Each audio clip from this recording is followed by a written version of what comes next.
Is the Rhino the best Warhammer 40,000 vehicle ever made?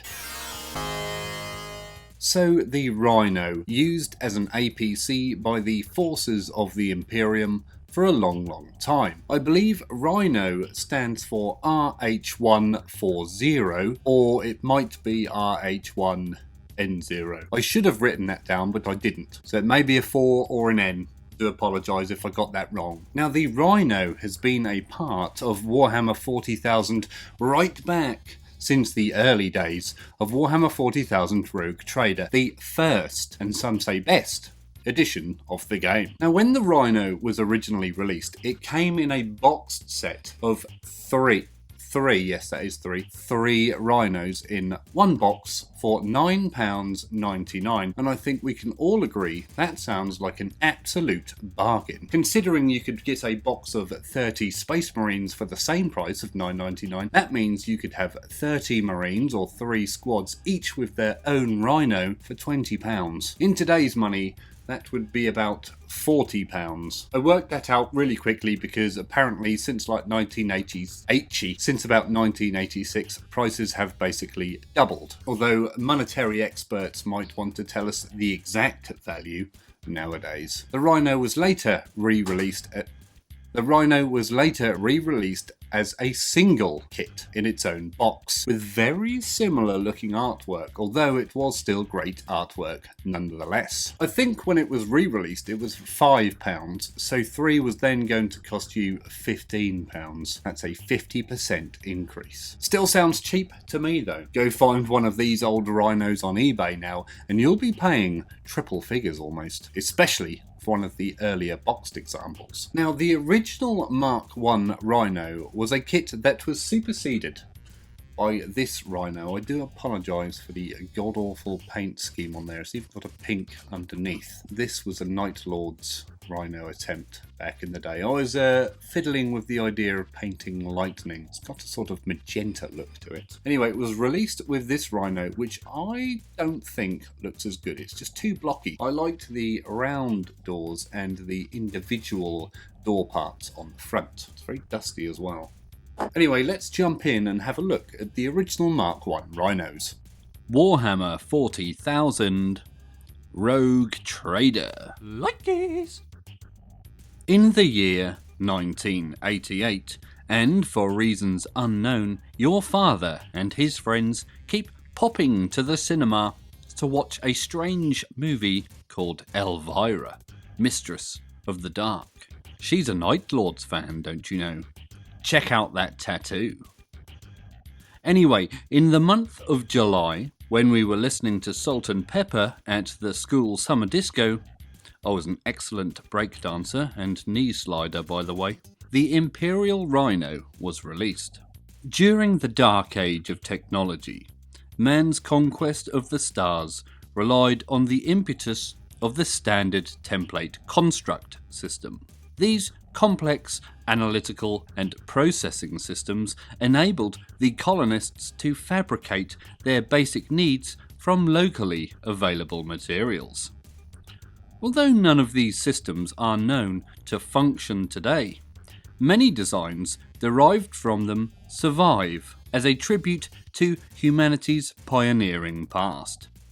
Cultural changes, fashion, and subsequent development have modified the shapes and styles of STC blueprints, but basic designs are still recognisable in many utilitarian devices of the 41st millennium. On some worlds, items are religiously copied, and various social constraints exist to prevent change. One legacy of the STC is the ubiquitous armoured carrier RH1N0, or Rhino, Tracked Exploration and Multi-Defense, a vehicle designed for action in hostile environments. The vehicle is primarily seen in the service of Imperial forces, but Orcish variants are not uncommon. These are salvaged from the wreck of battle and may be extremely ancient. Some orc warlords have developed their own, usually inferior copies. The basic design of the Rhino has remained unchanged for over 10,000 years. Its shell is made from almost any material. The fittings can be varied by the designer. Some uniformity of fittings and materials has become traditional amongst the Imperial Guard, the space army of the Imperium. However, examples made from all sorts of materials can be found on remote planets.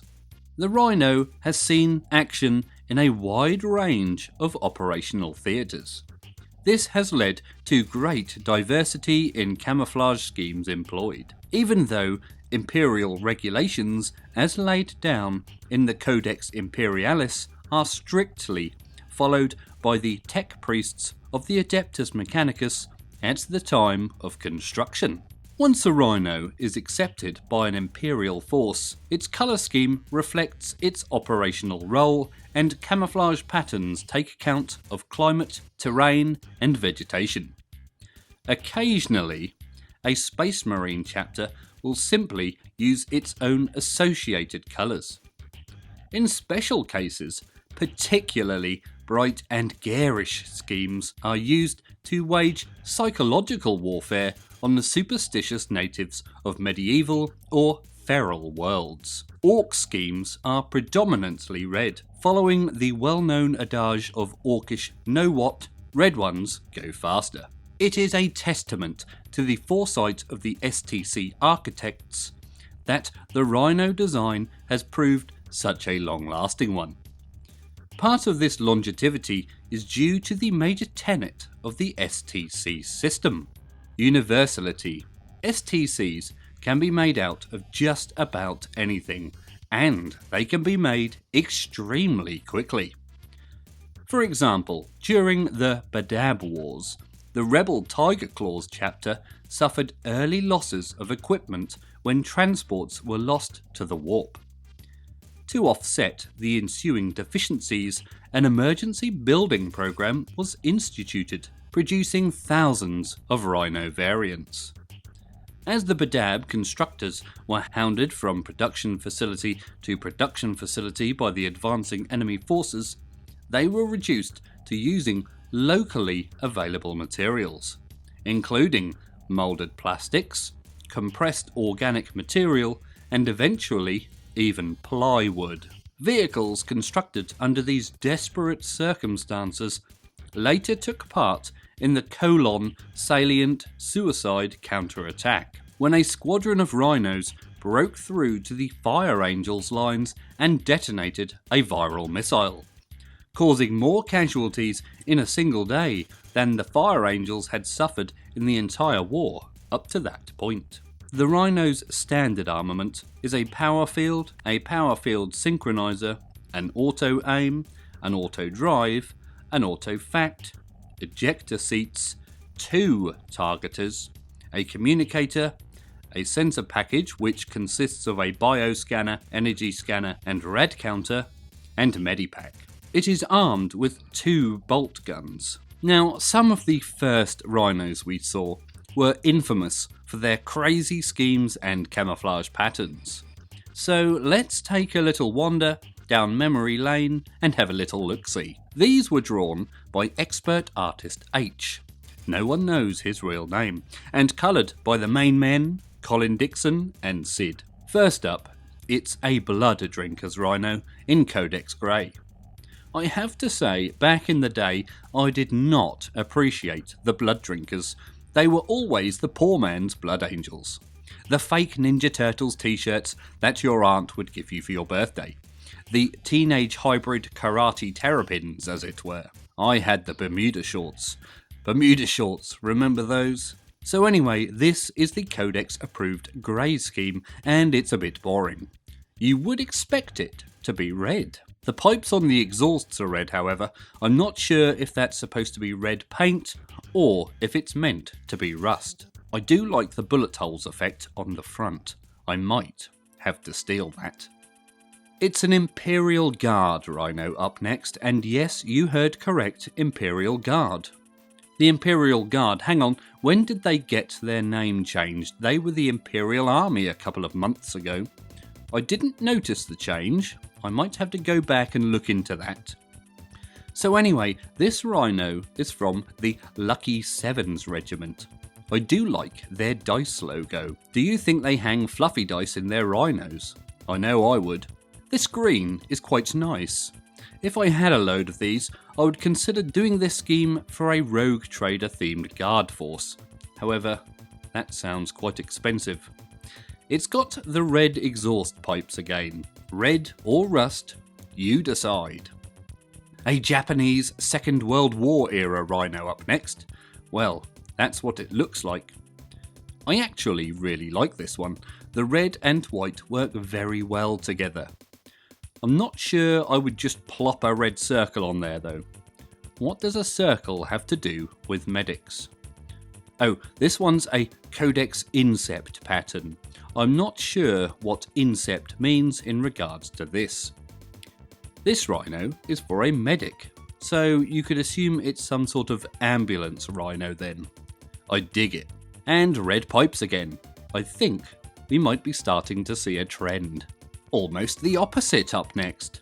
It's another Codex Incept pattern, but this time it's a Chaplain's Rhino. I do like these specific schemes for characters. I think I would do this for Marines and their command squads.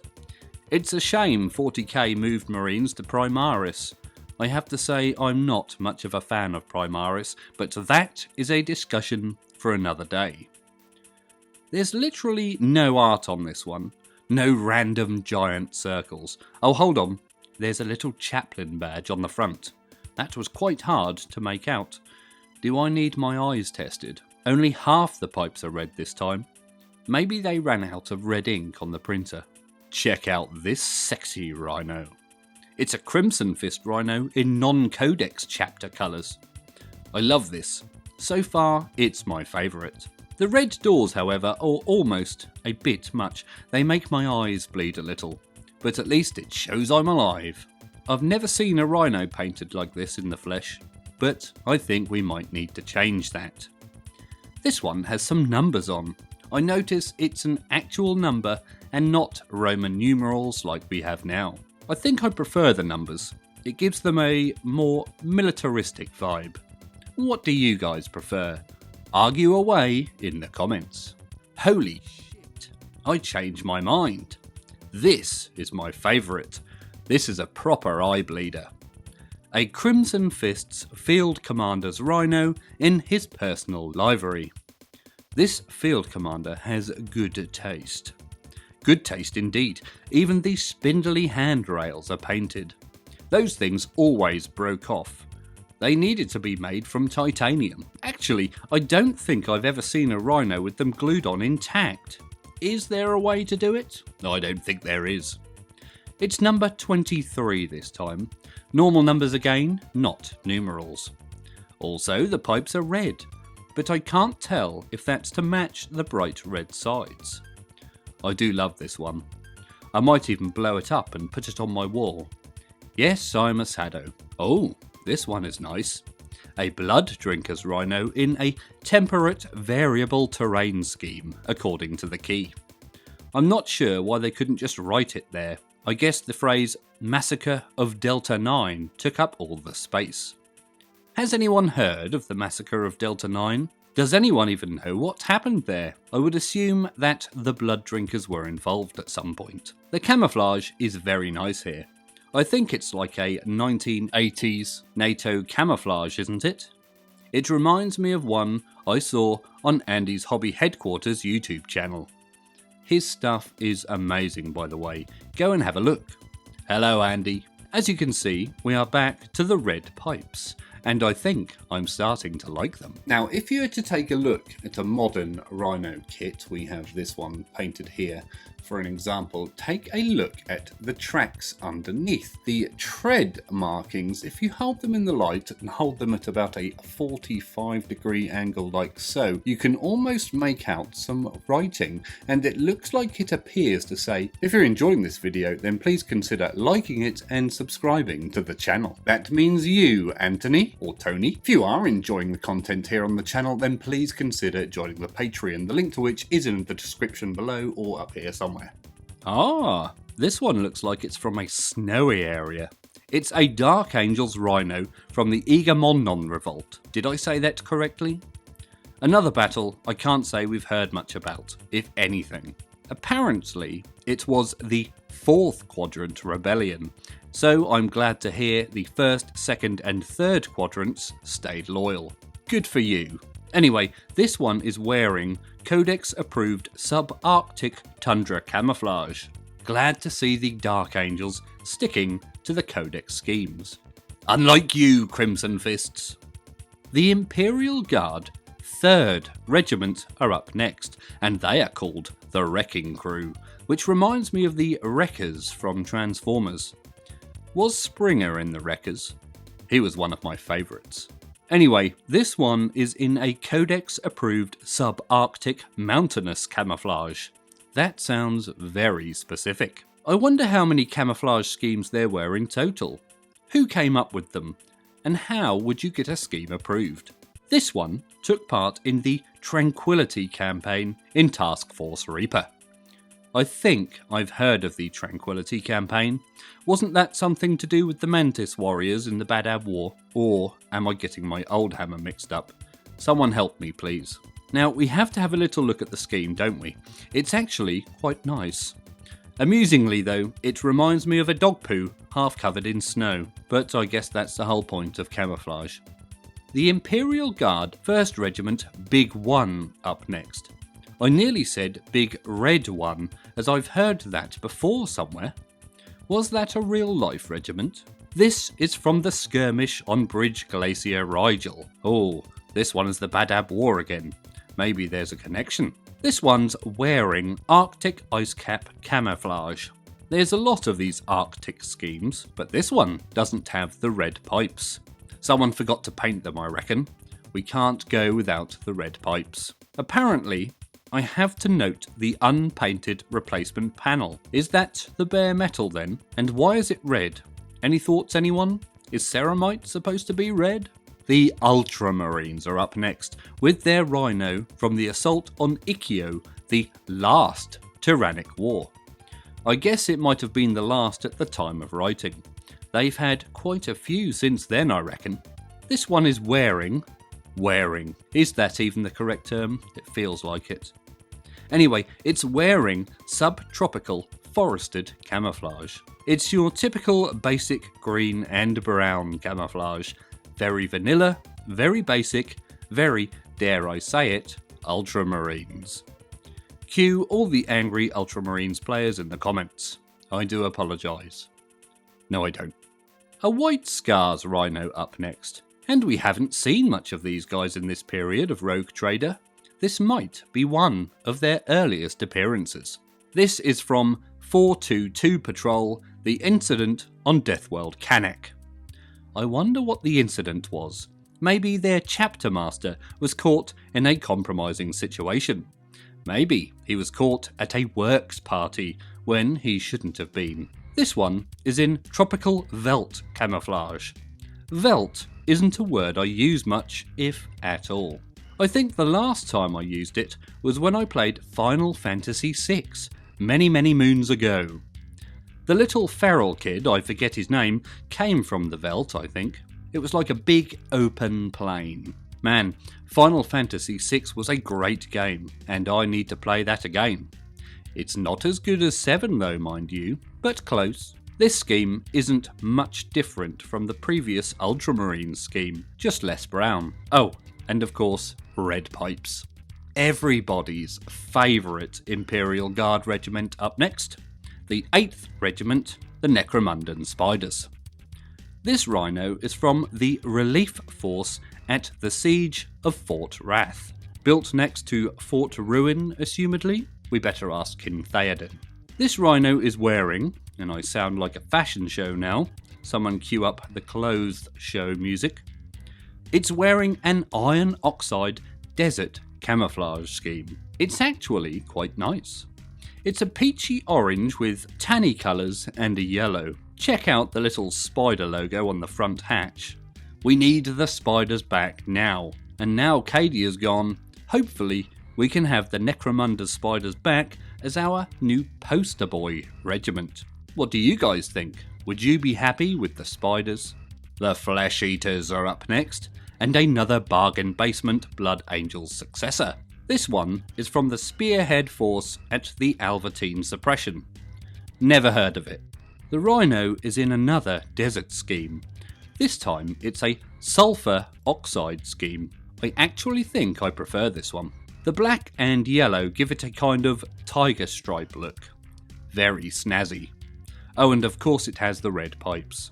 Did anyone ever try to paint this one? It would look nice on a 40k scale Rhino. I bet it would look a mess on an epic scale Rhino though. I might have to have a go. One day, but not today. No sir.